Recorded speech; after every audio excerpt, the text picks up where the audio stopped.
Hello everyone and welcome to my new series of Warhammer 40,000 Rogue Trader. I've been waiting for this game for quite a while and I wanted to play it as soon as I came out, so that's why we're here today. I don't know much about this game, but I know a lot about Warhammer 40,000. I played the tabletop games and I read a lot of books, but I'm no expert. There's a lot of lore even for me to explore.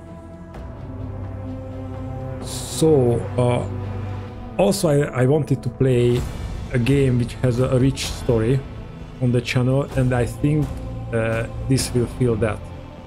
I'm a bit concerned about the length because a video popped out on YouTube which said 21 hours of gameplay, and this was a full gameplay. I hope it will last a little longer. I'm intent to explore whatever I can about this game. I'm usually not good at that at first playthrough because I'm focusing on the main story and side quests, but not the little bit of extras. But in this case I try to make the effort, and you guys could hold me accountable. So some of you may also playing this game, so we can discuss it in the comments. And maybe I have an announcement at the end of the video, but you shouldn't jump there, at least not yet. If you don't like the video, then it will be meaningless to you. So let's get into and start the new game. We as developers are always striving to improve our work. To do this, we need information that you can only... Okay, I don't want to do that.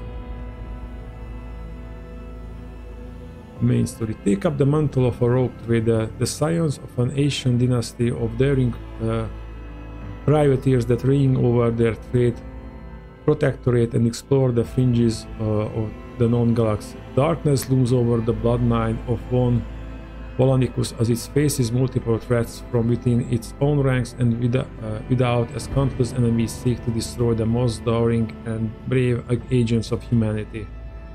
It is up to you to hold the reins of the shattered protectorate and forge a new path for the fallen Volanicus dynasty, currently finding itself in a vortex of wars, intrigues, calamities, and heresy.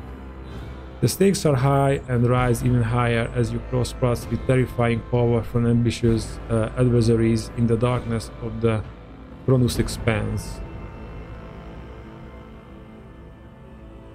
Okay, that's setting the tone. Oh, we have a difficulty setting.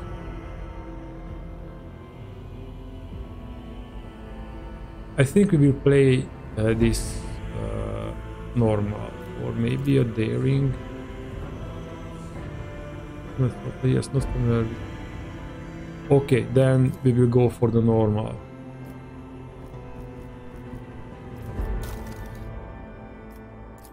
And this is the main story. Okay, then let's just continue. And we go to the difficulty tab. Okay.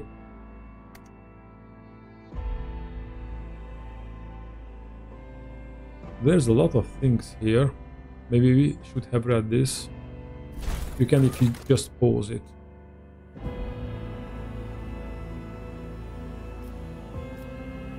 Okay, we have pre-made characters, I guess.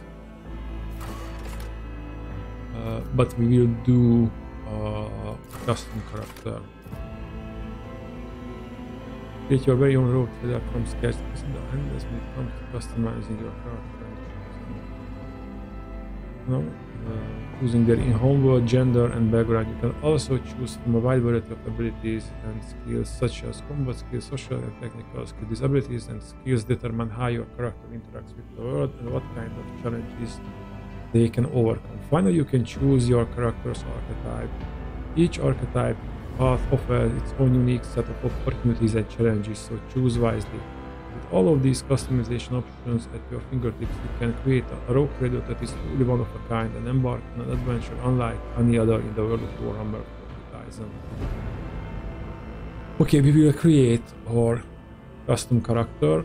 I played a lot of games, role-playing games.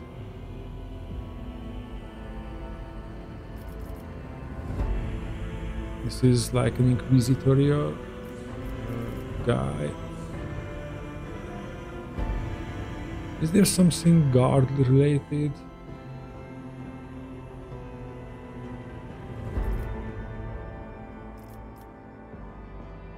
It has a little bit of too much uniform. It looks like a Mordian.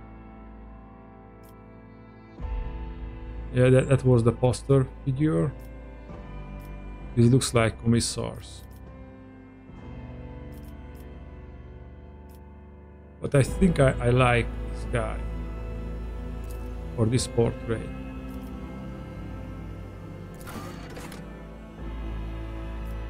Oh, we can change the face. First one was okay.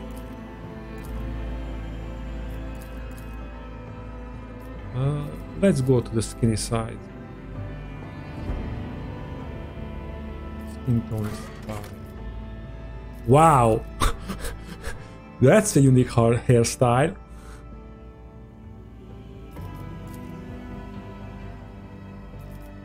I go with eyebrows.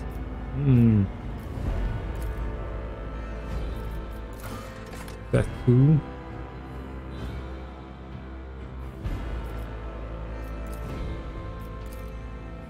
Oh, I don't think we need tattoos. Scars. Yeah.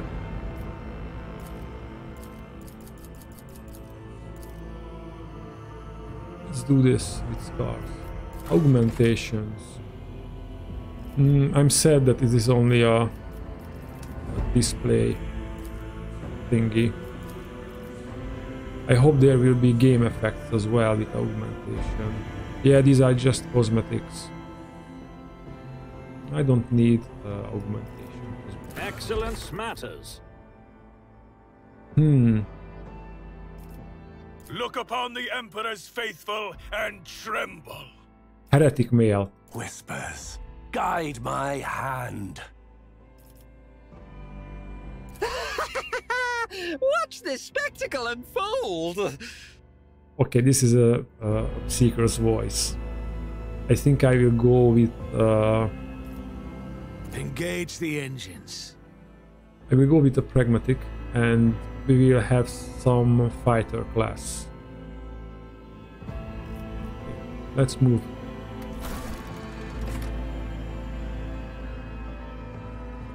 Okay. I don't know. Let's go through all of these options. If you are not familiar with Warhammer, then it will serve you good. On that was the plant, beast, and sometimes even the environment itself take aggressive and destructive forms, inimical to human life. Whilst exceptionally difficult to colonize, many Deathworlds possess valuable resources that require an outpost or other human presence upon the planet's surface to harvest. These harsh environments result in some of the hardiest and most resilient populations in the galaxy. Those tested and found wanting die young. Survival instinct. Once per combat when the wounds of network character drop below 30%, they gain plus 20. By the way, I think I will mark the video and you can jump through and you can jump over character generation if you want.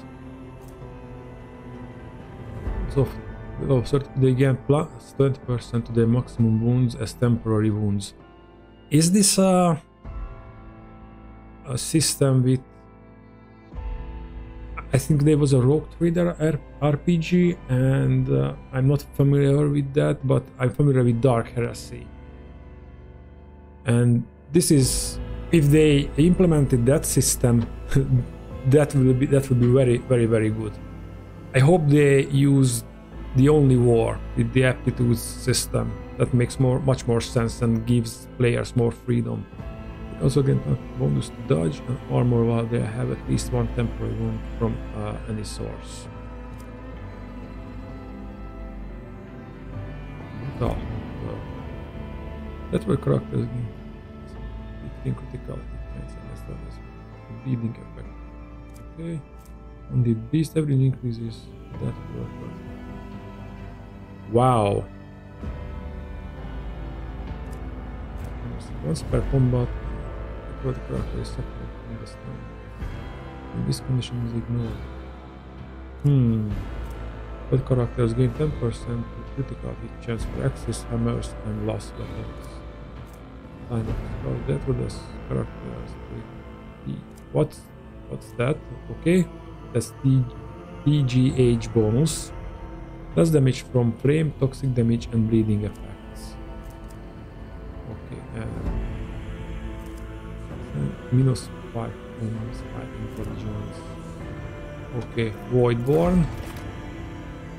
Voidborn are humans birthed in the belly of a void vessel or aboard an ancient orbiter satellite. Those who have lived their lives on void ships become inured to some extent due to the reality-altering process of warp travel and to living in low or zero gravity environments. In many cases, their features are drawn and their skin pallid. They may even have minor deformities or a strangeness to their speech, gait, or general appearance that sets them apart from others.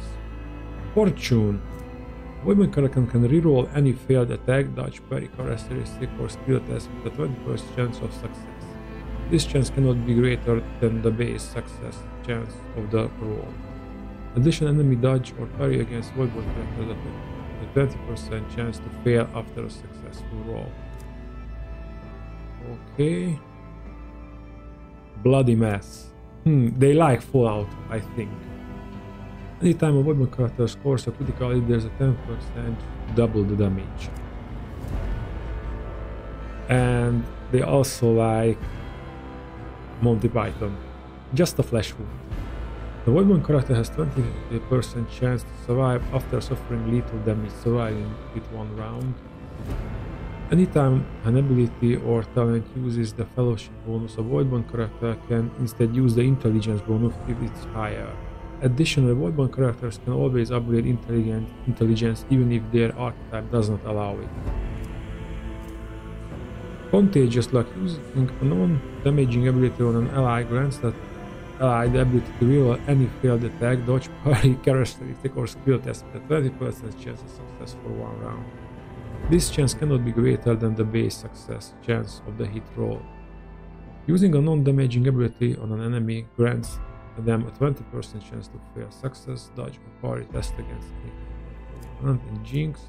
While a Voidborn character has more than 20% of wounds, half of their wounds, all chances of all creatures, including enemies, in a ceasefire radius are increased by 10%. The Voidborn character has less than half wounds, all chances of all creatures, including enemies, in ceasefire radius are decreased by 10%. And it's all chances. Okay, so when we have a lot of wounds, we want to be with our crew, and when we are dropped below 50%, we rush towards the enemy. High World. A high world's population is so dense that great swaths of the surface of the world are frequently covered in gargantuan cities. I'm not sure how to pronounce it. Bejeweled with towering spires that pierce the atmosphere. High worlds are vital to the welfare of the Imperium and are the beating heart of its economy and war machine. They produce munitions for the Emperor's armies in vast manufactories, mine valuable minerals, and refine fuel for the Imperial Navy. Innumerable regiments of the Astra military are raised from their massive populations as well. Strength in numbers. Hybrid characters gain plus on fellowship bonus divided by 2 resolve if there are 3 or more creatures in a 3-star radius. If they suffer, that is a minus 2 resolve with no creatures around.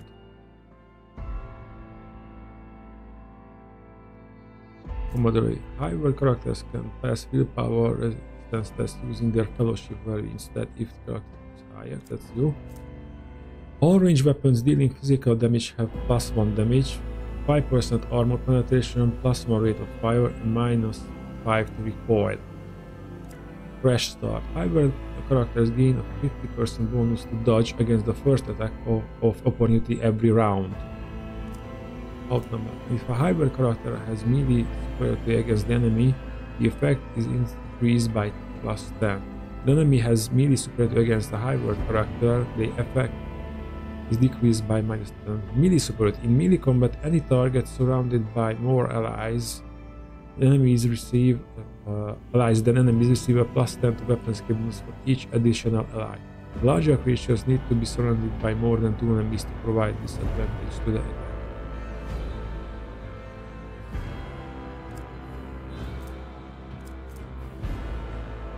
Oh, we can expand like that.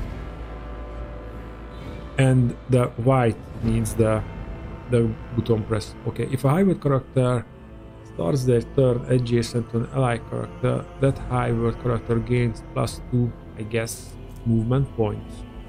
Movement points. Ah, this is why we need... Okay. When one cell on the battlefield, moving diagonal is more costly. Every second diagonal cell uses 2 movement points. At the beginning of each turn. I think we'll have a tutorial for that. I don't want to go that deep in. Okay.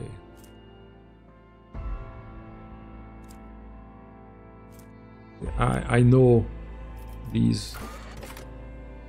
This Forge World. Forge Worlds are the domain of the Adaptus Mechanicus. Entire planets created to the demands of vast macro industries. Each is a manufacturing super complex of unimaginable capacity and power. Over the millennia, different Forge Worlds have become especially renowned for their philosophies or ways of war. They are often colored by the technologies they specialize in manufacturing. The bulk of a Forge World population is utilized as labor force, while the fortunate few may be inducted into the ranks of the Adaptus Mechanicus itself.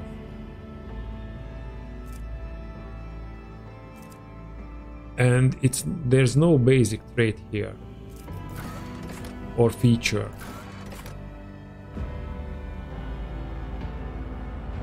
Pinnacle of Weaponry. The first attack in combat with any plasma, melta or power weapon deals additional damage equal to the intelligence bonus. For the remainder of the combat, the bonus damage is decreased to intelligence bonus divided by 2. Steel of the Forge. By wearing heavy armor, Forge World characters gain +1 movement point, +1 deflection, and cannot fall prone. Forge World characters can use persuasion, coercion, and commerce based on intelligence instead of fellowship. Fires of the Forge. Okay, I want to know what's that. Toughness. Okay, I never guessed that. I would have never guessed that. Okay, and what's the deflection? Deflection determines the amount of damage deduced when an enemy hits the character. Okay.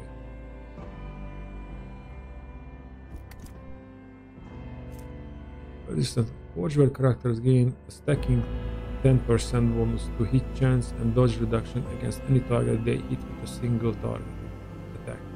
Successful critical hits from single target increase the hit chance and dodge reduction by 20%. Imperial World. Imperial World is one of a million planets united by the belief in the immortal God Emperor. Hailing from hyper-technological societies to grimly feudal population, the inhabitants of countless worlds offer fealty and devotion to the master of humanity and the imperial creed espoused by his servants. The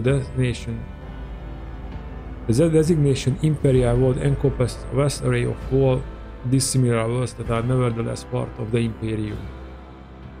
Yeah, these are the rest. These are very specialized, and Imperial Worlds are the rest.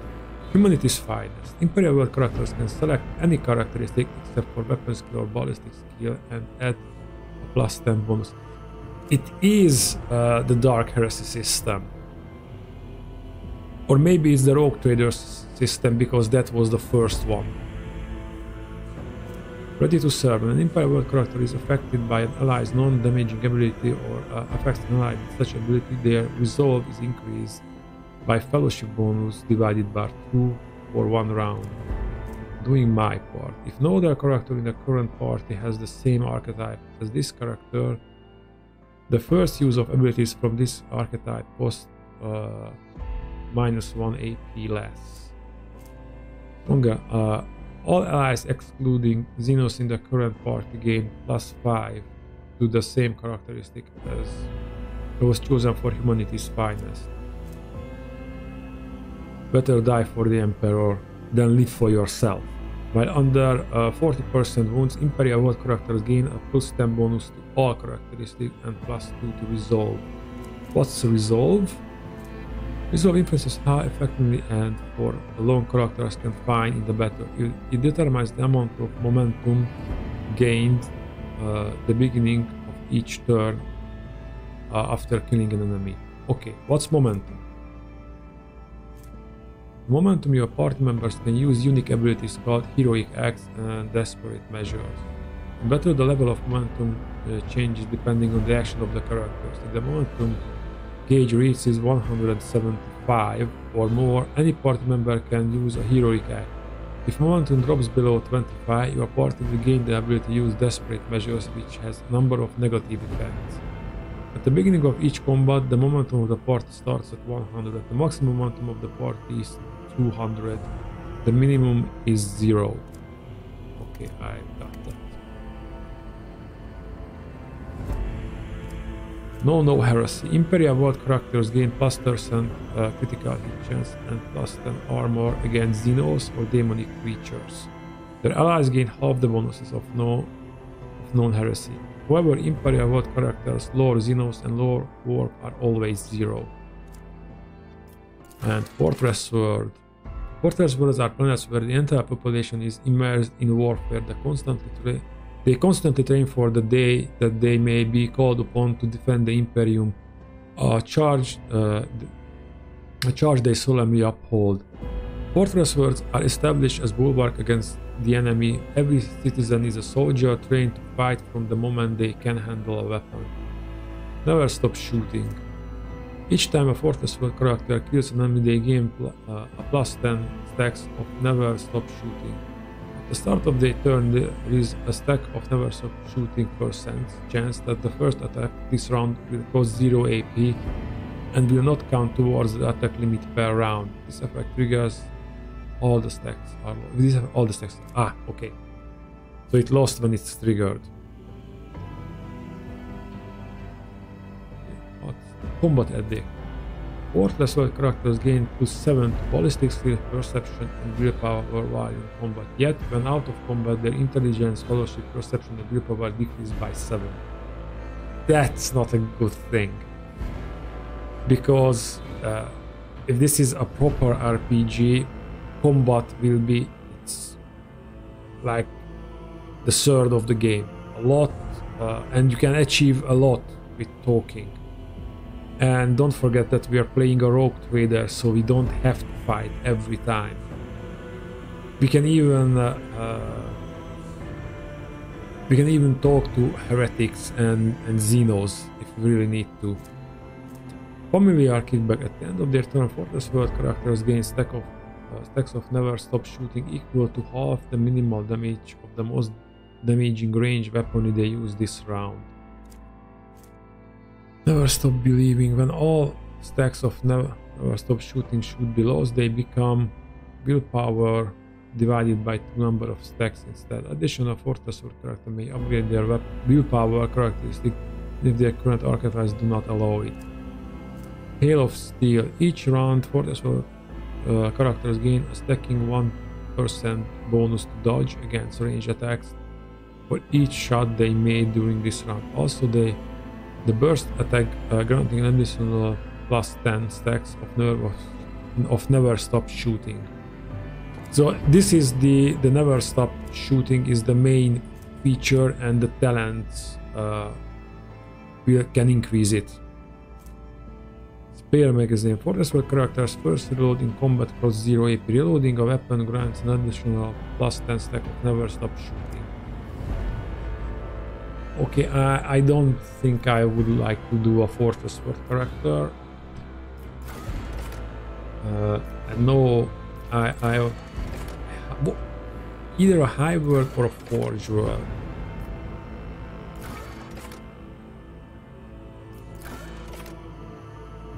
Yeah, I would like to play a more intelligent character, and this is out of my range. I also like the Mechanicus cult, so let's choose a Forge World. In other RPGs, I think Forge World wasn't even an option. Usually Death World, Voidborn, High World, and Imperial World.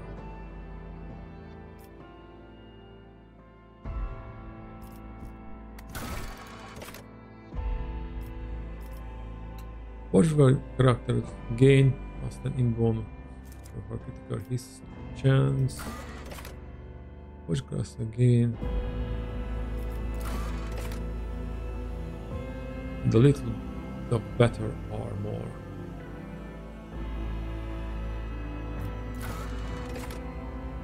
Let's go with the analytic system.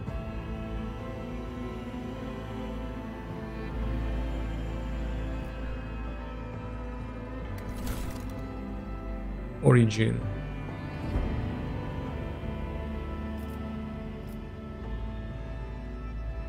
Well,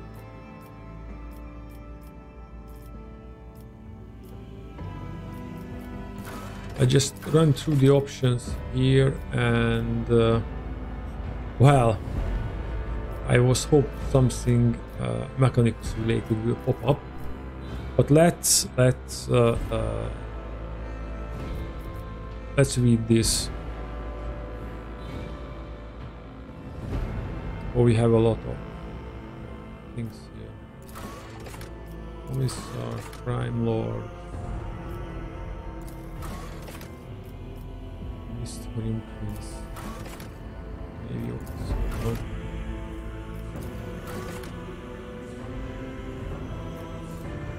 A Psyker would be fun, I guess. The Astra Militarum commonly known as the Imperial Guard. Well, it was known as the Imperial Guard until... Let's not talk about that. Is the primary fighting force of the Imperium and the first line of defense from the myriad threats that endanger the existence of humanity in the 41st millennium. You have served as one of the commanders of an Astra Militarum regiment, commanding thousands and winning battles in the name of the God Emperor. Regimental tactics. The Astra Militarum commander and all their allies deal an additional damage.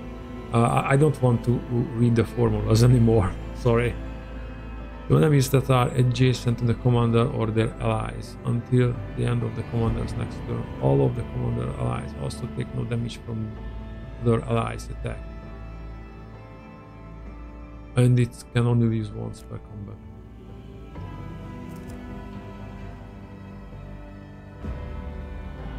Okay, these are... Following features will be available after Origin Advance. I don't know what's that. And he can be a good medic. Suppression 5. Commander is under the regimental attack is effect. Their single target melee range attacks and area attacks gain 20% dodge reduction, parry reduction, and cover penetration against enemies adjacent to the commander or their allies. Well, just these words give me a very good rundown of the system. It is a complicated one, and I very much like it. When the Astra Militarum commander is under regimental tactic effects, killing an enemy adjacent to any ally grants that ally an additional plus 10 momentum. When the Astra Militarum commander is adjacent to an ally, the commander deals an additional damage to all enemies adjacent to the commander's allies. Field of Fire. Okay, I starting to get a little bit impatient. I don't think the Imperial or the commander is Orstein and not the commissar. Commissars of the Officico Prefectus are ruthless officers charged with maintaining the moral, discipline and fighting spirit of the Astra Militarum Regiment. You used to be one of those faithful servants of the God Emperor, a living symbol of imperial authority, renegade with a mix of fear and awe by their subordinates. This could be a cool character choice, but I want a grey character, and we will decide what kind of person we will turn out to be. The Imperium survives and prospers in no small part due to the narrowness of its vision, but a rebellious mind and the will such as yours could not be easily constrained. The dark paths of smugglers and renegades that wind behind the facade of the Imperium society offer a dangerous refuge for those unwilling to bow to the law. You used to be one of these dangerous yet resourceful individual. Okay, let's skip that word for now. Ministerium, please. The Ecclesiarchy, known formerly as the Adeptus Ministerium, is aware. Is they poking a little bit of fun? No. Okay. I misinterpreted the formally. Okay, is a vast institution of overseers that oversees the galaxy-spanning religion of the Imperium. The Ecclesiarchy complex hierarchies of cardinals, missionaries, preachers, and zealous laity ensures the prescribed prayers and invocations are made all the while instructing the masses to guard against the heresy and deviancy. You used to be one of those fiery and charismatic individuals concerned with keeping a close watch on your congregation. And now I see why these are all high-ranking staff or the upper class of society, because rogue traders are powerful individuals. And I think I said that wrong. The Imperial Navy is responsible for the fleets of warship that asserts the dominance of the Imperium amid the stars and fulfill other duties connected to the Void and Warhammer. Used to be a Navy officer, a commander of a voice ship hardened in numerous battles and famous for resounding victories. I might go for that, but with that uniform, there's no chance. Maybe without a hat.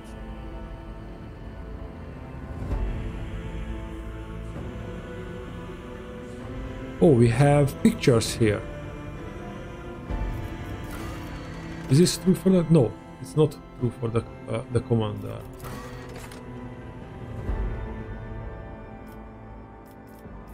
Noble. The high nobility of the Imperium are an enormously privileged and powerful elite, a breed apart from the common masses they rule. You grew into an adulthood upon a pedestal of affluence and grandeur that towered high above the common masses.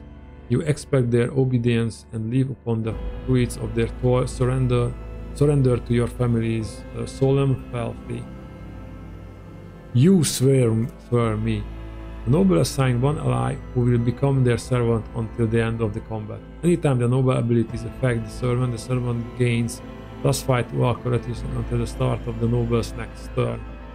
Anytime the servant attacks a target that noble dealt damage to last turn, the servant gains critical hit chance against that target. Can only be used once per combat. Okay, and the sanctioned Psyker. Psykers are feared and distrusted, but are nonetheless valuable assets to the Imperium. They are the sorcerers, if you are wondering. The role of the Adeptus Astra Telepathica is to recruit, identify, and classify those found to possess psychic abilities. The most powerful who somehow survive the rigorous sanctioning rituals are selected to serve on the battlefield. The mind of a sanctioned seeker is steeled against the manifold dangers risked by builders of war powers. You were one of those found worthy to serve humanity and have miraculously survived the perils of the war. No, damaging seeker powers or psyker powers count as weapon attacks counting toward the normal attack limit per round and gaining all benefits of abilities and talents, increasing the damage of attacks. For example, a soldier using a run and gun ability will able to use damaging psyker powers twice per turn and operate it on analyzed enemy. Okay, that doesn't mean too much to me. It has a lot of psychic talents. The noble is an interesting. Oh, they want a climb roll with weapons skill.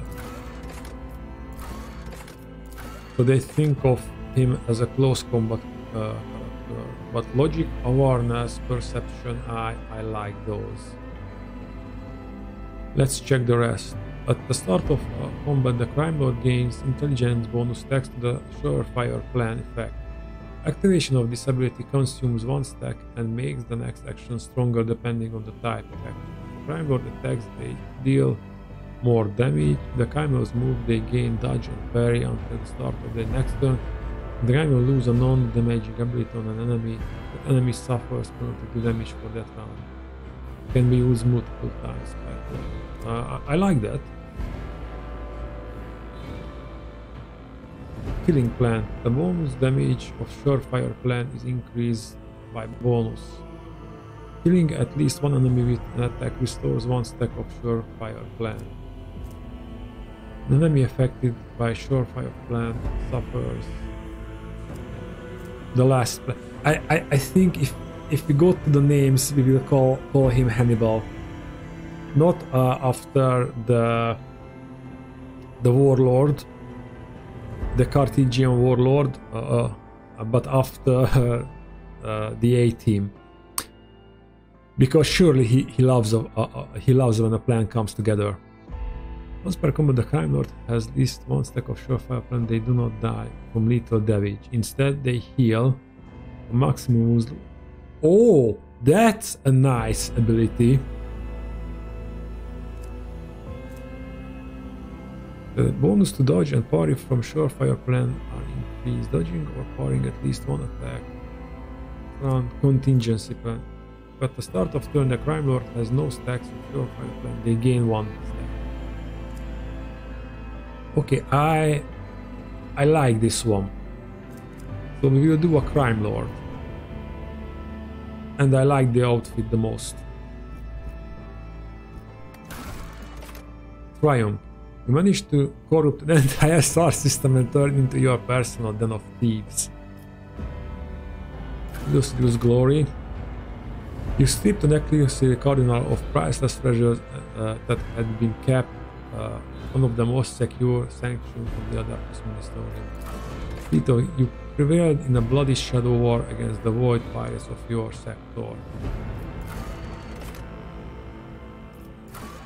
I think we will choose this one. And I have a feeling this will come in play in the game. Logic. The skill is affected by it makes a character rational arguments more convincing and allows to notice any logical inconsistency in other people's words. Also, it helps to operate logicators more effectively. May give access to new dialogue options. Oh, we need that. Okay.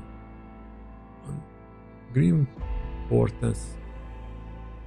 Okay, I don't know that word. Deal went wrong. People resulted in the rise of a chaos cult and the horrific massacre of innocents. You were arrested and truly interrogated using creative and violent methods. What's Carouse? It's an ability to resist negative effects. Okay. Brand of Shin, you turn your partners into the and become known as traitor.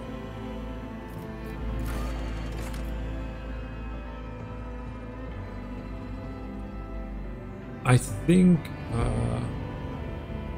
I go for it because I played a Dark Heresy character who was an inquisitorial henchman, and he had to, he should kill his partner because he might be possessed with a demon, but he hesitated, and in the end the whole world was consumed by demons.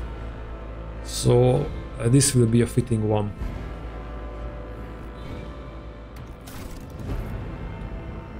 Choose archetype to see this. You can only choose one of the first tier archetypes at this month. Archetypes have developed paths that your characters follow. Each archetype encapsulates a unique set of skills and expertise and represents a specific combat specialization, from the frontline warrior to the indispensable leader performing the command from the rear.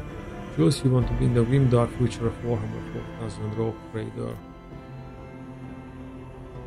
Okay, so this is the class, and I'm a bit disappointed they didn't do the aptitude system.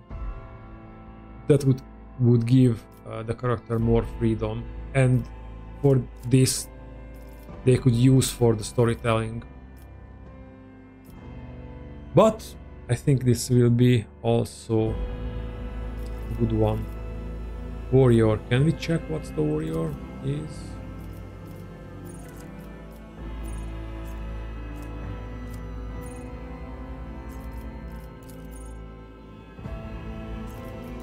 Okay, now this is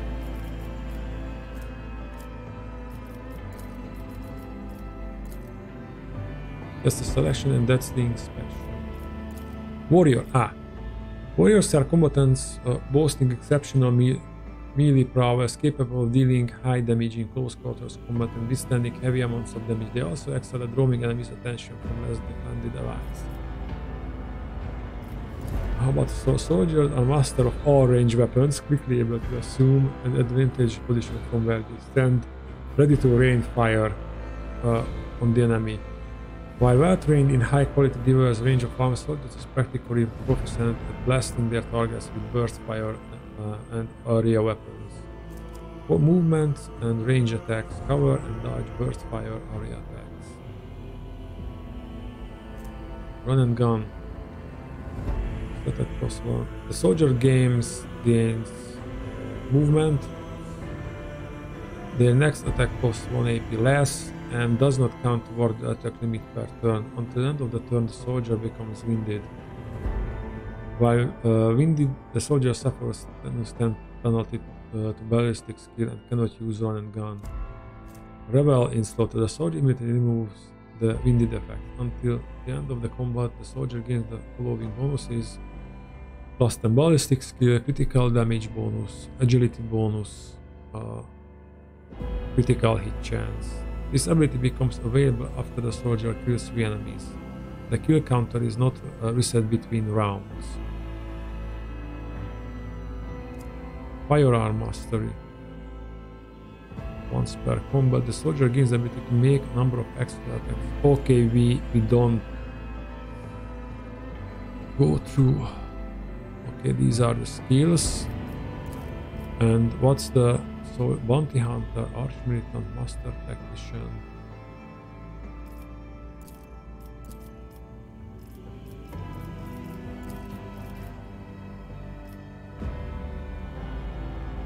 Officer.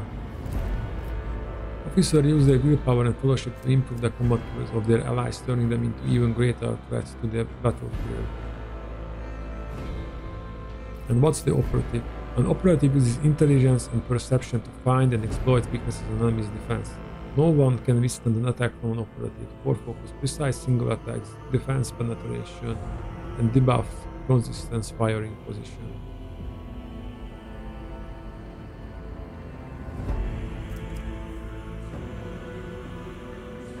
I think, yeah, this is the.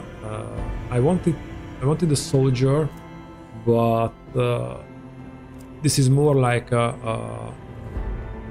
this goes better with the crime lord origin, who is not just a gung-ho fighter, but thinking and try to use advantages. Analyze enemies. Operative targets one enemy within 20 cells of the operative. That target immediately gains what's the exploits? The operative hits a target with an exploit stack. The attack deals plus 5 times perception bonus more damage.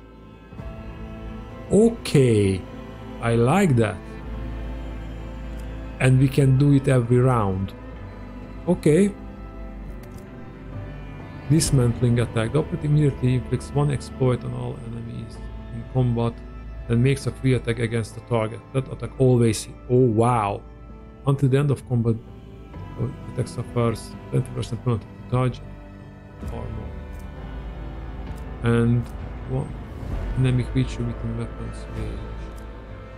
But these are melee attacks. This combat that makes free attacks against the target. Okay. Enemies inflicts one exploit on all enemies in combat, then makes free attacks against the target. Always hits. Oh, these are the same things, but they are on the second weapon. Okay. And I don't know what's this. I think these are things we can buy later, so I won't go into that.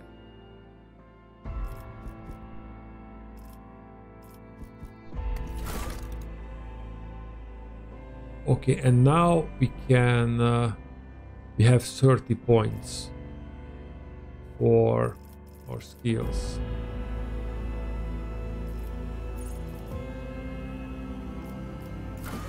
Okay, I want a good ballistic skill.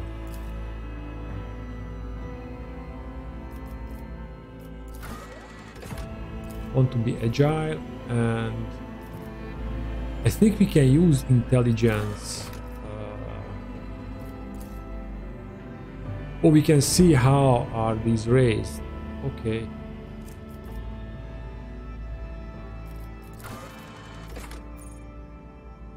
Oh, we cannot move over 40. All right. Well, we could raise our fellowship, but I think we have some things that allows us to use intelligence instead of fellowship. But it was at a different class. Well, it's okay. Willpower.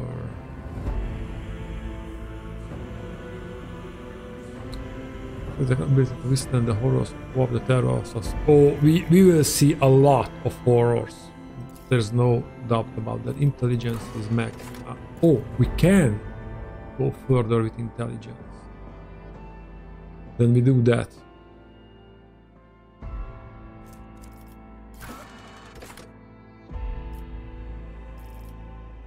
Yeah, I don't want to really raise strengths because we choose the skinny type guy.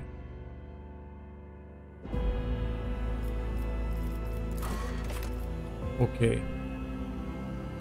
Void ship.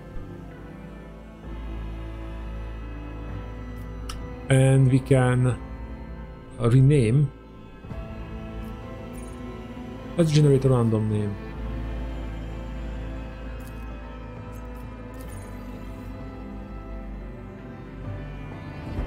Unforgiven. I kinda like that. Daring Destiny, Destiny Hunter, Mercy of the Stars.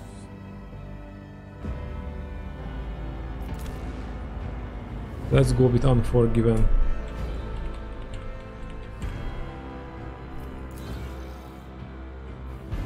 The sword class fighter is a class combat ship designed proven in thousands of battles, combining decent firepower, high speed, and respectable survivability. Estimated dimensions.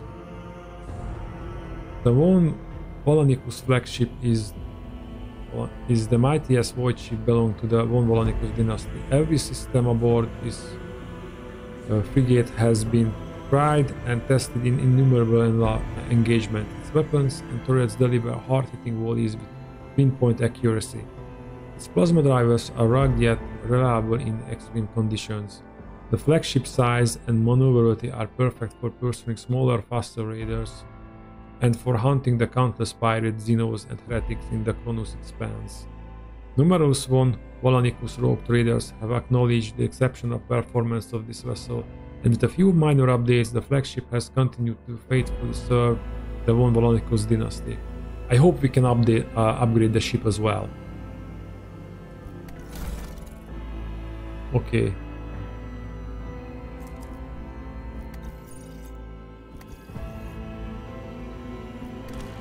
But I use my old character name for this one.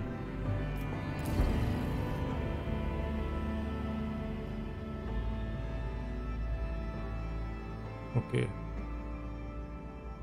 So after, I don't know, maybe an hour, we can start the game.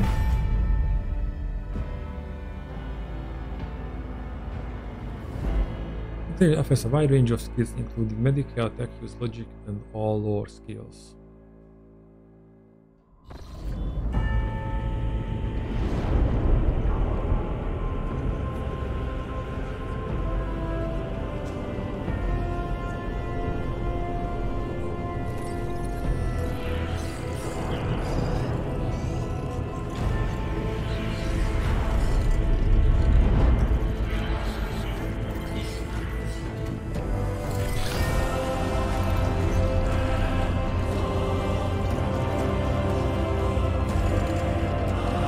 And there's a name, there's the family name, or dynasty name.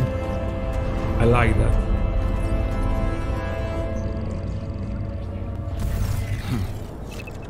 An excellent place for contemplation. One has the best view of the cathedral from here. Mesmerizing, wouldn't you say? An impeccable manifestation of the God Emperor's sublimity. Choices in dialogues. You are in dialogue. Here you can learn more about current events, influence the character you are speaking to, or even alter the course of the game's narrative. Your character's personal story depends on the dialogue choices you make. Available options are displayed on the right. Okay, got it. The man who has approached you is gazing down into the depths of the vast temple on the lower decks. It is interesting that they have voice acting, but then have this text in between. Through an awe-inspiring sight, practice such success can be tiring at times. What is essential luxury in this local tent? It's enough to make one think that the pretext meant compensate rather than glorify.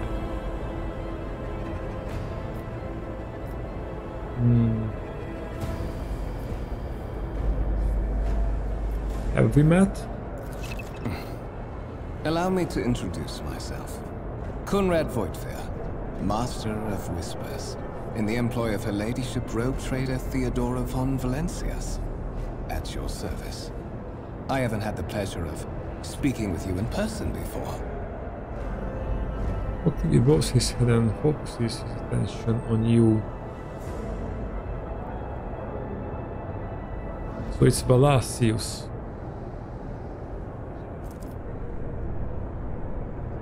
You can hover your cursor over highlighted words to learn more about them.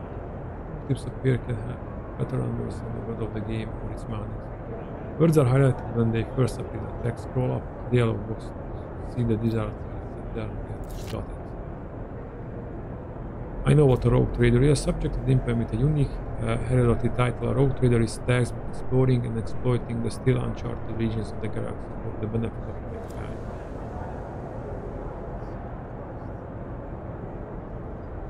My name is Strakan. My name is Strakan Stubbs. My name is rather well known in certain circles in the Gallic sector. I have no intention to introducing myself. Let's just say your name. My regards, Master. Or should I say, von Valencias, scion of a blessed rogue trader house in the service of the Imperium. Perhaps this kinship came as a shock to you. Understandably so, given that all evidence of the connection was lost in the generations separating you and Lord Captain Theodora. It required no small effort on the part of her ladyship's servants to discover and verify this blood tie, which has now made you one of the heirs of this dynasty. Galactic spanning interstellar human empire ruled by the living god who is known as the Emperor of Mankind. Well, the living is a bit of strong word. He's in a golden coffin and surviving barely. I'm not trusting this guy. Lord Captain States for Lady Theodora. What's that? Oh, I see. So I have to scroll down. Why am I aboard this vessel? Why I have been brought here? You have you start the master of Whisperers. What are your responsibilities? Tell me about whose ship I have found myself.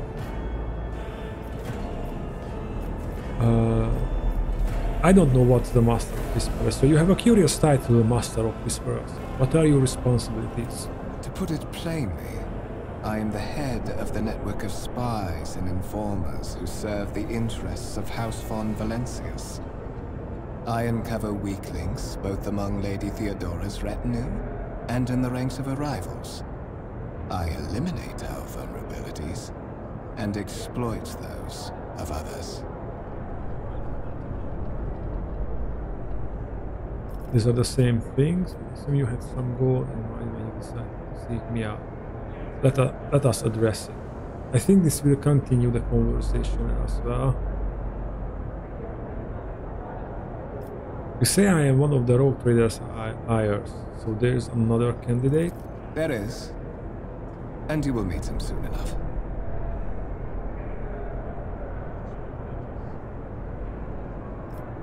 Why I am aboard this vessel, why I have been brought here. So that you may fulfill your blood duty.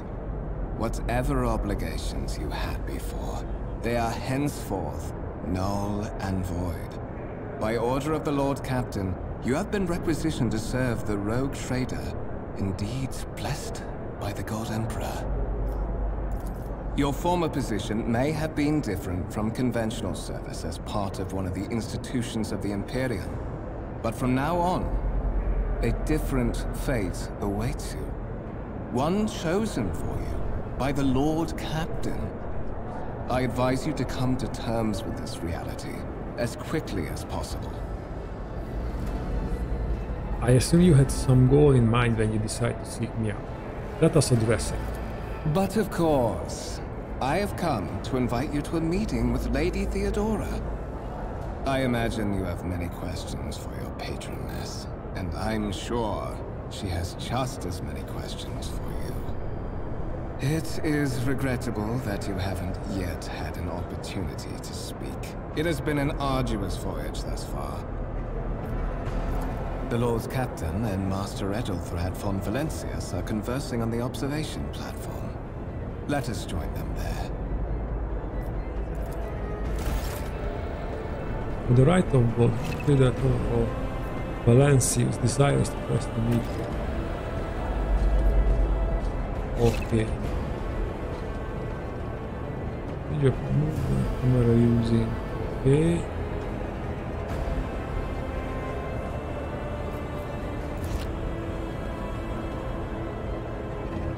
And actually we have, no, we don't have to rotate.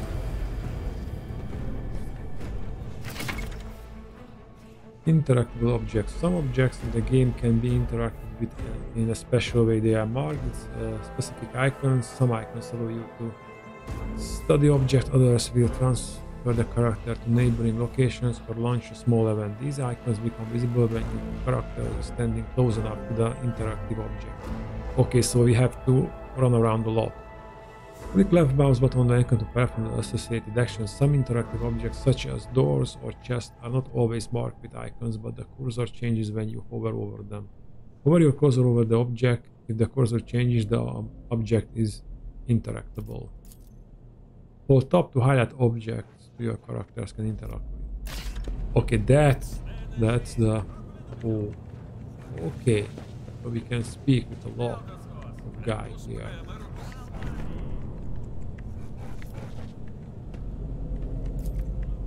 Massive conference table, obviously crafted from real wood, a resource of incredible value aboard the ship. I heard the Seneschal gave a senior officer another public dressing down recently. I don't know what it was for this time, but Worstein would latch onto any slip-up and as an excuse give someone an earful. Let us not dawdle. But I will. Deck Enforcer. If I see you raise your head again, I'll hand you over to the tech priest for service. Okay, so they want us to make us a servitor. The crew member is hard as work, bowing his head free and avoiding him. Okay, so he looks, let's just say he looks over. And we have a lot of things down there. A stub revolver for weapon, fists, technomod. The 8 people interfering with the operation of the sacred mechanisms disturbs the machine spirits. In the name of the Omnissiah, refrain from any further profane acts. Maybe. I heard that the Seneschal gave a senior for another public. Okay, they are saying the same thing. Is there money to be made? Oh, show the data on the read screen. And interpret without the due reverence. The duration of the data processing cycle has tripled. Oh, oops. Incomparable information is displayed on the large screen above the cogitators. You can make out reference to unfamiliar systems and words among the numbers and logistic symbols. Rise to the top, or get left in the dust. Engine seal. Glory to the Omnissiah, giver of knowledge. The sacred mechanism has been interfered with without due reverence. Okay. Always keep your eye on the prize. The warp jump was surprisingly uneventful. The one a couple of cycles ago now that was tough. Delirium took hold of so many and the witch was up to her old tricks again. How long do we have to wait for an audience? How many days has it been already? Yeah, that's pretty common. Keep your wits about you.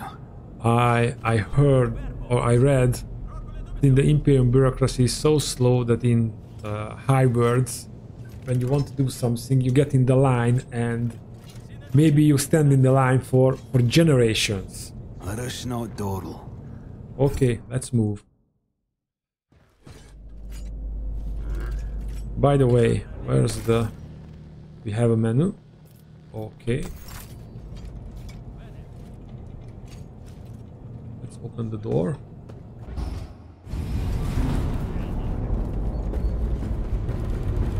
One of the Von Valencia's trophy rooms. Perhaps you would like to take a look around after your audience with the Lord Captain.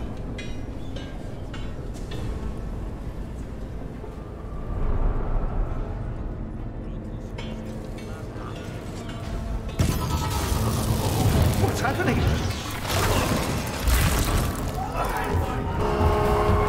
I think this is the combat tutorial. Have gone berserk!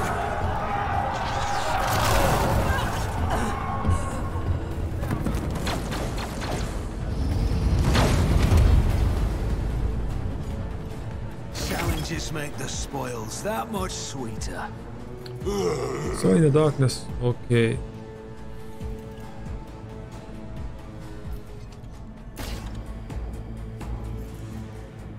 Okay, start the battle.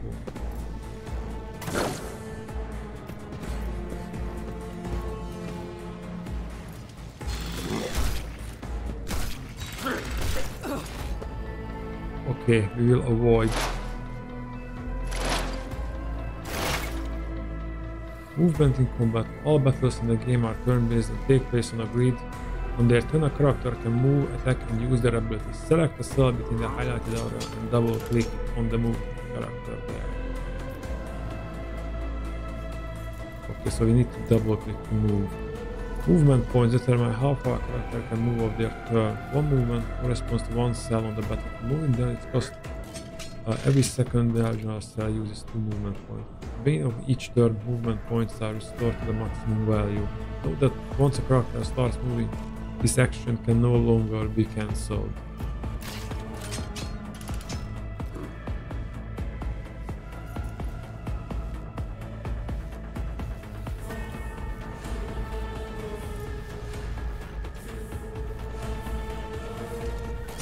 Where are the movement points?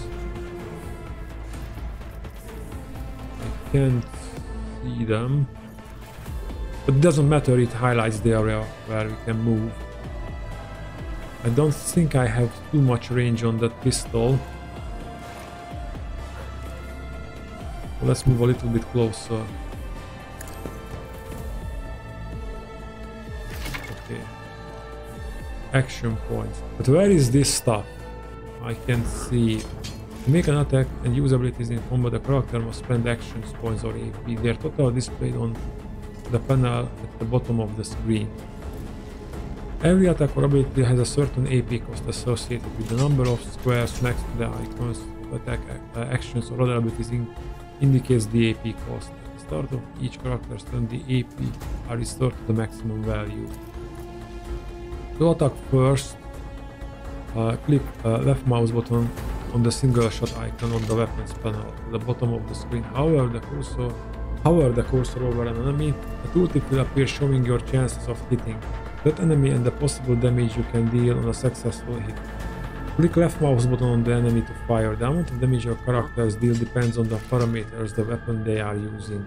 The effectiveness of the shot depends on the distance between the character and their enemy.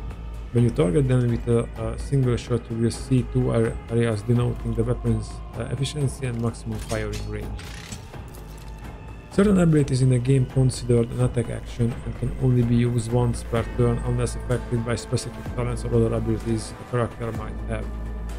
If a character performs an action, they will not be able to attack again and will lose their remaining movement points until the start of their next turn. Ah! There's the movement and there's the action points. Okay, that's a reload. So basically we can fire 4 times.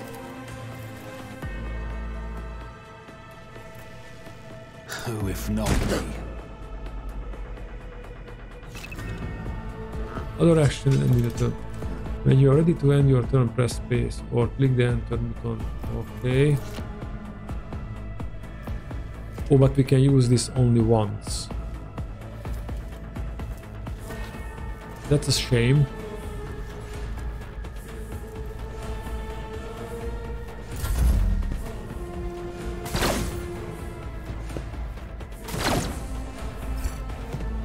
I hope later in the game we can control our allies.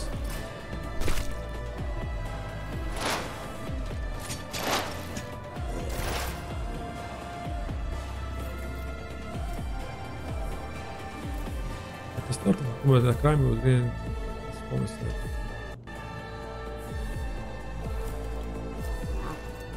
I'll make it happen. Okay.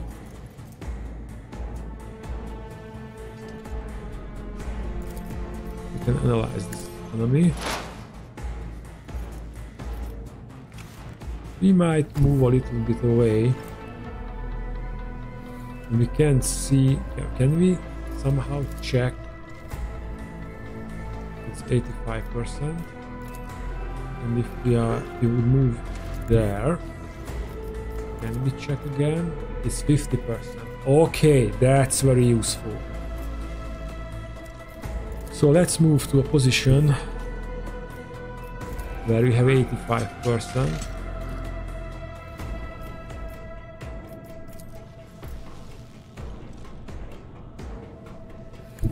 I'm ready for whatever comes.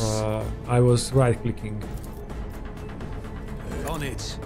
Another enemy down. I can scarcely believe What it. suspiciously poor timing for such an accident. Servitors malfunction on the officer's deck, at exactly the same moment when the rogue trader and her heirs are gathered here. I have blocked all passages between the upper and lower sectors of the residential decks. If this is a deliberate attack, it should stop the culprits from advancing their plan. But taking his eyes off the bodies on the floor, removes the vox caster from his belt and speaks a few quick orders into the device. Then he turns to you. Okay, I don't like this kind of stuff, especially with voice acting. Don't get me wrong, I like voice acting, but they should read these, a narrator should read these, because when he reached this point, he immediately jumps and you don't have the chance to read all these texts. Your character has just landed a critical hit that deals increased damage equal to the character's critical damage test. Character's critical damage is of 150% of the normal damage. By default, however, certain talents, effects and abilities can increase it. Each weapon has its own critical damage stat which added to the character's total state for during the got it.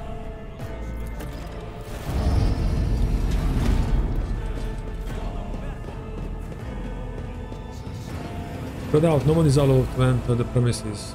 Stations. I'm afraid I must remain here. For Lady Theodora's safety, I have to oversee the execution of these orders personally. I hope you will have no difficulty reaching the observation platform on your own. It is just at the end of this corridor. Okay, I don't think I will read these because they are out of place. Or out of turn order.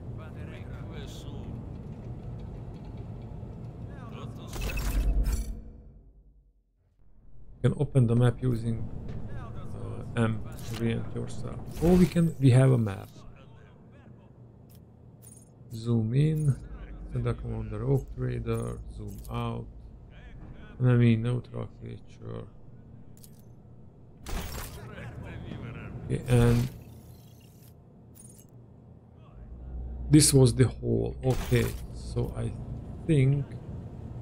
Oh, and we can explore this way.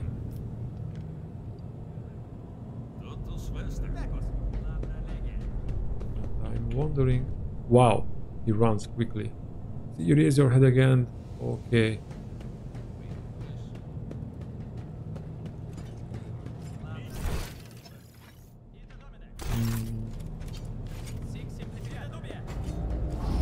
Let's explore a bit. Yeah, this is the hole.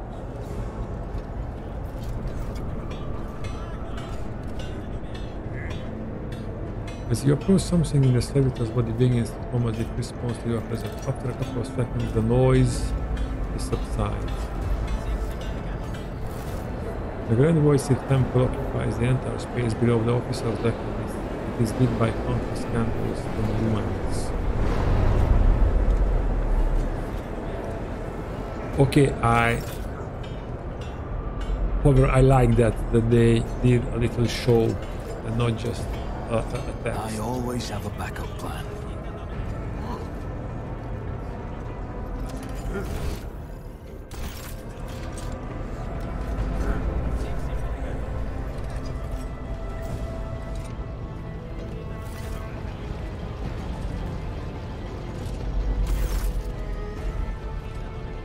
That is simply irrational, Lady Theodora, says the man dressed in peculiar garb, his voice tight with tension. His face, half of which is covered thin skin, is twisted in a grimace of displeasure and disbelief. Assimilation into the trait structure would be political and economical solution, practically an admission of heresy. The tall grey-haired woman pins him with her gaze, her cybernetic eye flashing crimson. Then suggests an alternative that will satisfy me. I have described the situation, no worse than my seneschals could have done. Make a decision. What will you do with Aeon 6 Etherhard?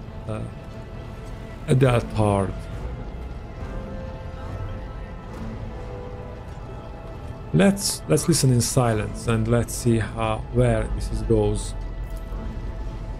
While you are considering your answer, Ethelhard, I wish to speak with someone else. Perhaps I shall hear something more interesting than incoherent mumbling. Theodor nods in your direction. Approach. Ethelhard, what is this? Ethelhard turns to you and regards you with indignation. Is this someone from your retinue, Theodora? Do you permit your people to interrupt your conversation in such fashion? I give that permission to those with something of substance to say.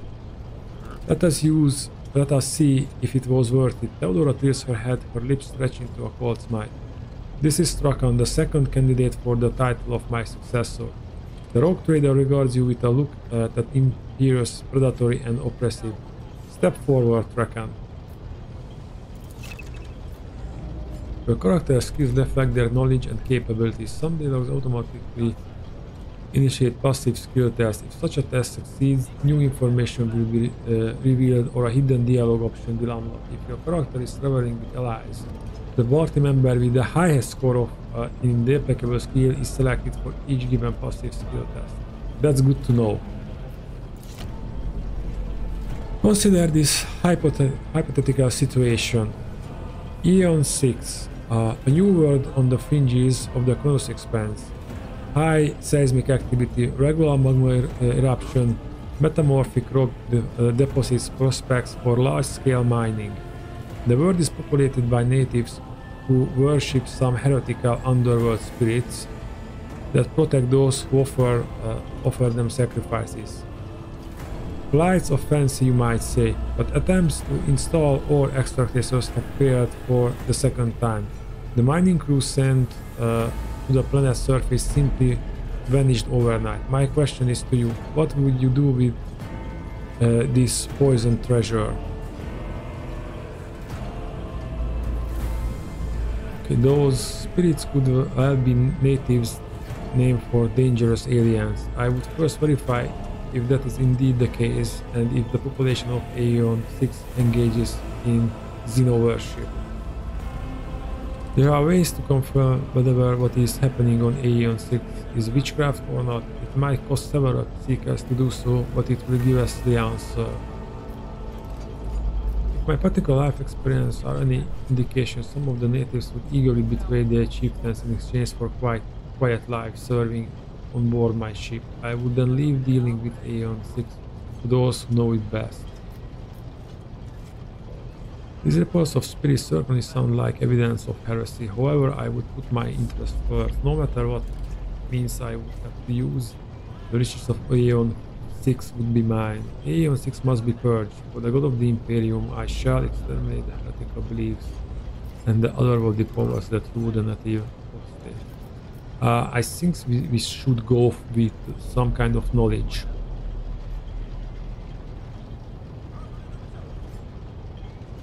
And I will these spirits, underworld spirits, it's more like demons than Xenos, but of course Eldars can pose themselves like that. But let's this is a little bit of more obvious to me, so let's go with this one. Theodora smirks.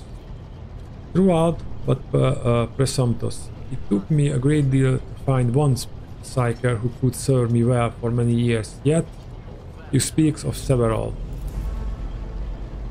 Adalthar looks at you with the warmth of a snake. Sanctioned speakers are rare and valuable instruments of the Golden Throne. Or do you, Trakan, suggest that we use heretics who are an offense to the God Emperor's life? It would be rather careless of you to utter such profanity in the presence of his faithful servant. Let's see. I gave straight answers to simple questions, which, as I understand, was. I just can't do this quickly, and I read the one I will choose.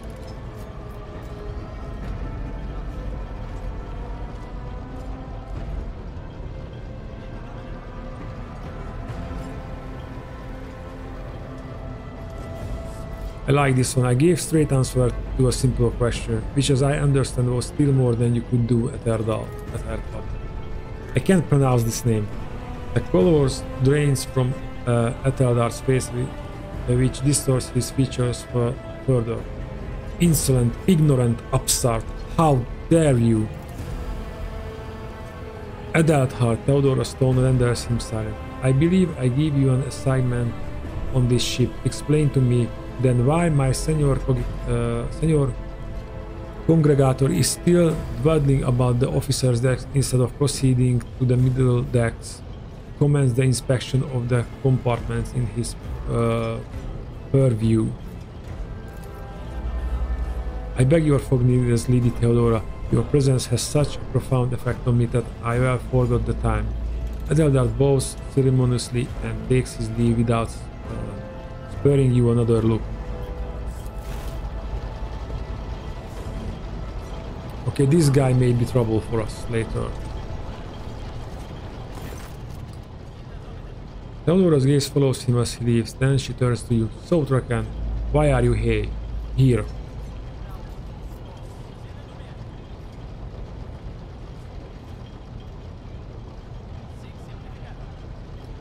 I don't know just yet. I hope you will clarify that.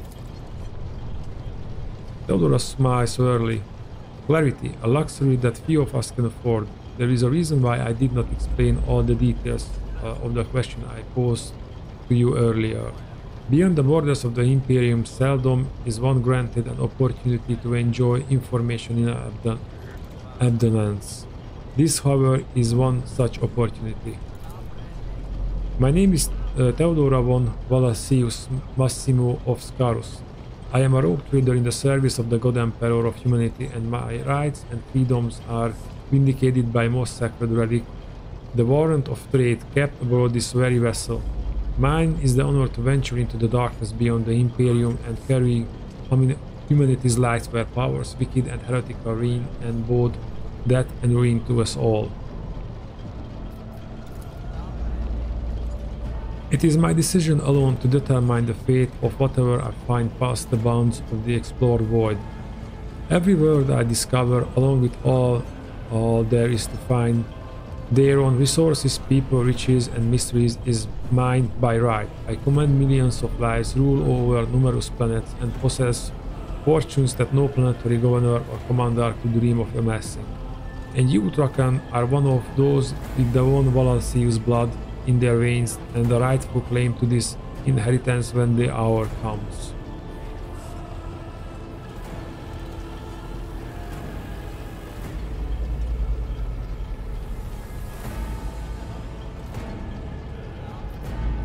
Well, it's all of a sudden for me.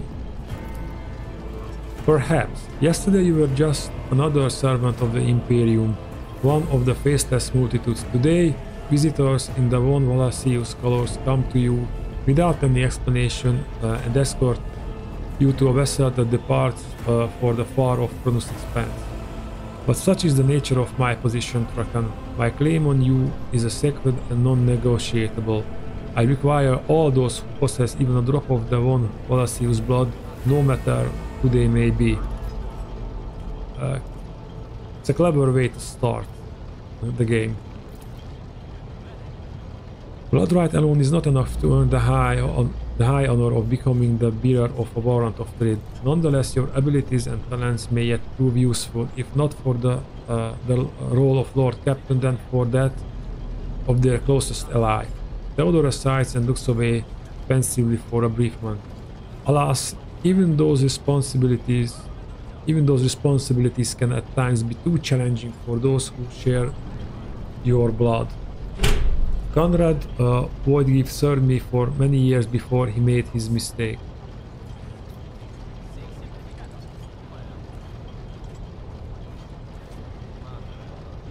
Did I hear you correctly? The Master of Whispers is related to you? His kinship to me is most distant as is yours. Nonetheless, he does bear the name of von Valacius, even if he avoids using it publicly, and as such, strictly speaking, can be considered my heir. That door, however, is close to him. Wojtryv's performance in his current role is satisfactory, or it used to be at least. Thank you for clarifying. May I ask? Let's go on the other option. Does this mean there are other heirs? Naturally, some have yet to arrive on board, but you have had the pleasure of meeting one of them. Edelhard may be somewhat disconcerted. Let's try that again. Disconcerted by the scale of the responsibilities that may potentially fall upon his shoulders. However, I have a good feeling about him as a candidate. Okay, then we are in trouble with that guy. I think we will butt heads, or maybe we can go in peace. We'll see. But we are a crime lord, so if we have to take that guy out, we will. If you are satisfied with Ethelred, then what sense is there in having this conversation? Why are you wasting your time on me? Theodora shakes her head. Impatience. I am rather fond of impatient people. They are not as quick to resign themselves to circumstance and more eager to show initiative. Even if I do choose Ethelhard as my successor, I will still require loyal advisors. The skill and knowledge you acquired in your former life may prove invaluable here in the Chronos Expanse. One could not in good faith describe your background as one of exemplary service to the Imperium. However, Theodora permits herself a smile. I am intrigued by you and your past. To have survived and prospered between the letters of the law is a rare achievement among those in our circle. You are skilled in the art of taking risks and cutting corners. Trust me when I say that you will have sufficient opportunity to apply this talent for the good of the house. Moreover, Theodora smiles slightly. Your courage has made you far more famous than you yourself probably realize. True feats of heroes will forever live on the annals of the Imperium and bring honor to the one Valacius line.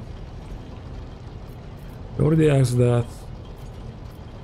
Thank you for clarifying. May I ask my questions now? The vox affixed to Theodora's attire suddenly comes to life, but all you can hear is an unintelligible noise. Theodora winces, shuts off the transmission and gives you an imperious nod. I have some time before the navigator gives the signal to initiate the voice translation out of the warp, and my presence is required on the beach. Okay, I already know of that. So maybe I can't ask all of the questions, so ask the important ones first.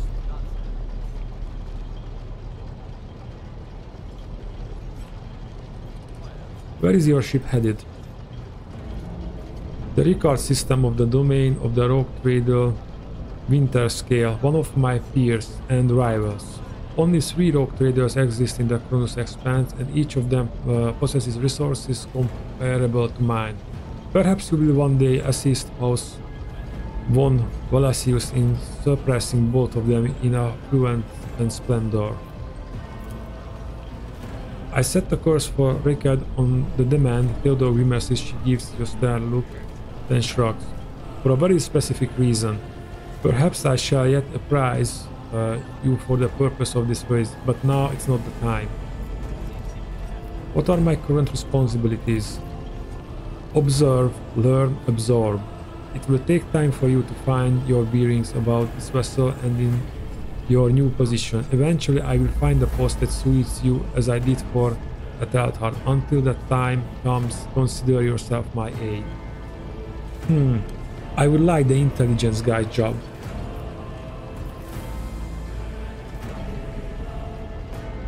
Incident took place on the officer's deck. Some servitors went berserk and attacked the crew. Is that so? Perhaps the technomats were careless during maintenance. Or it could be the war playing tricks on us in spite of the Galar field. Or perhaps there is something to all the stories about the ship being possessed after all. Theodora laughs nonchalantly. The grey-haired officer gives the rogue trader a look of cautious disapproval.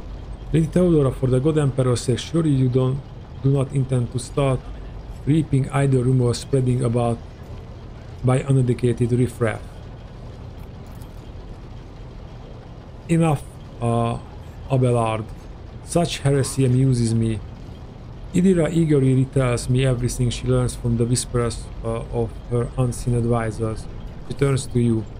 The ship is thousands of years old. It has enough hidden nooks, malfunctioning cogitators, and unused compartments to make ignorant folks speak of specters dwelling inside the bulkheads and plotting against those who yet live.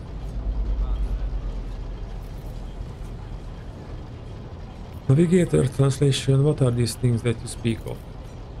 Theodora shakes her head. Sometimes I forget that people without direct access to a ship's bridge may not know this first thing about how voices travels between stars. Vessels such as this one are capable of leaving real space and traversing into the warp, the outward dimension of pure and unthinkable forces. By entering it under the protection of the Geller field, we shorten the road to our destination, crossing distances that will require hundreds of years in a matter of weeks instead. Sometimes in a day or even hours. That is how humanity spreads across the galaxy. That is how we were able to build the Imperium, which spans millions of stars. Fun fact, in the warp you can see the Emperor as a beaming light, and that's how they navigate. I don't want to suck up to her, so I have no more questions. In that case, I shall head to Theodora's Vox awakens once more. This time you pick up shouting. The Lord Captain freezes listening to the Voxcast. The notes and draws her weapon. Disturbance reported on the adjacent deck. Seneschal, if the need arises, protect the new blood. She glances at you. It is possible that the chance to prove your worth may present itself sooner than you may have anticipated.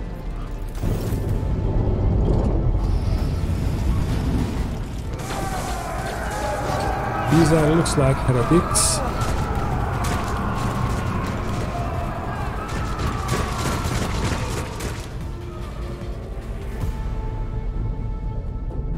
Your demise is already calculated.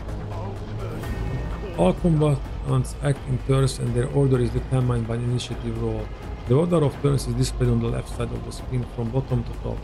The characters at every bottom goes first, then one above them, and so on. Wow, yeah, I thought she was a badass. Got it. Let's start the battle.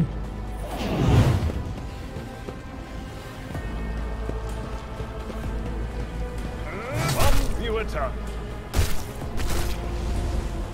Reduced to dust. Wow.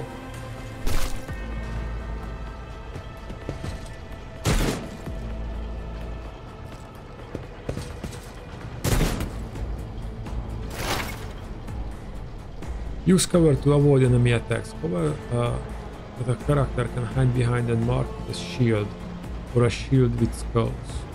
When standing close to them, the character will automatically take up an advantageous position. In this case, the chance enemy attacks will hit the cover and not the character behind them increases. The character will not receive a bonus attack from a side not protected by their current cover. Yeah, I think I take cover and start shooting at that guy. Yeah, these are heretics. Okay. And from that position, yeah, there's a line of sight to that. So let's move here. I'll see to it personally. We can't. What's that? Surefire plan. Oh, we just... My gut tells me it's a bad idea. I want the analysis. Okay. And now... Who, if not me? Okay, I can keep up with these guys. And I think it's important that after we're attacking or doing some action, we cannot move anymore.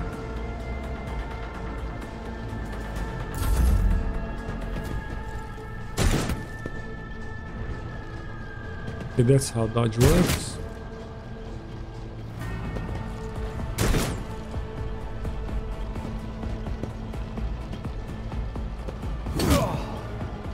I've suffered worse. It has a melt gun by the looks of it.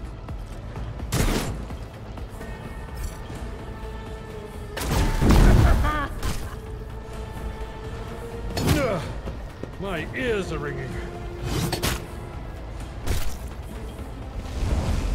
One fewer target.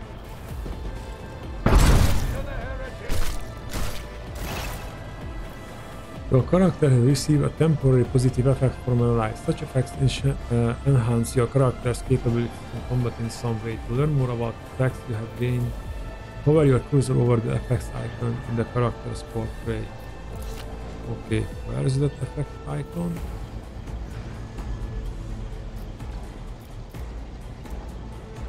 Kill them. Oh, wow. What's your fire plan?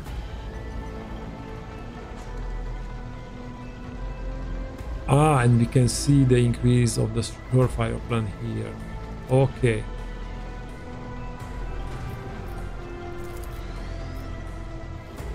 I want to see that gun.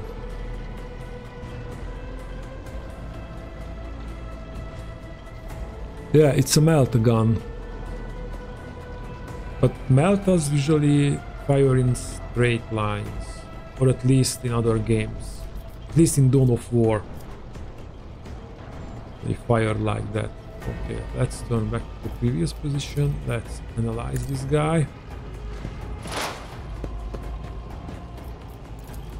And hopefully we can kill it with one shot. You never stood a chance. I've suffered worse.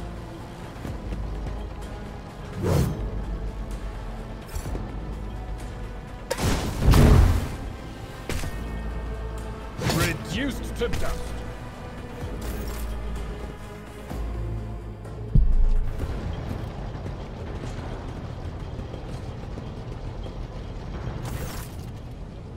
Theodora waves her hand in a commanding gesture. Mort, take a team with you and clear the path to the transport line. Do not let a single person survive. The rogue trader turns her eyes to you. Didn't bat an eye when that scum burst onto the deck. Not bad. I have seen many an officer who panicked at the sight of combat on the upper decks. The false sense of security offered by their positions makes them that much more vulnerable to the harsh realities of the war travel. She looks at the box in her hand. All you can hear is lifeless static.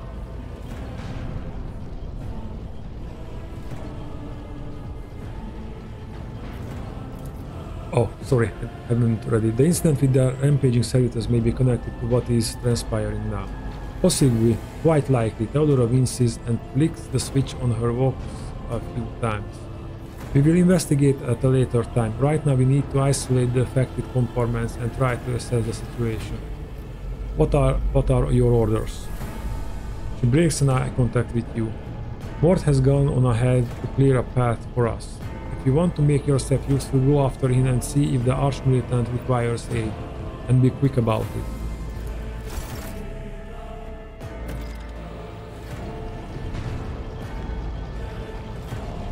Journal. I have the tool that will allow me to check the status of distant compartments that are out of forecast, but we have to wait for more results first. Is there money to be made? And we cannot speak to them. And there's nothing on the map. Okay guys, I think this is a good first episode. So we will continue from here, and I really like the game. It's complicated, it knows the lore. I always keep So my we will do options this, open. and what I said to announce, this won't be a weekly series. I aim to release an episode in December each day, or at least every other day, but my aim is to release one episode in each day. If you liked this video, please consider to giving a like, subscribe, and you can chat us with the comments down below. And I see you in the next one. Bye.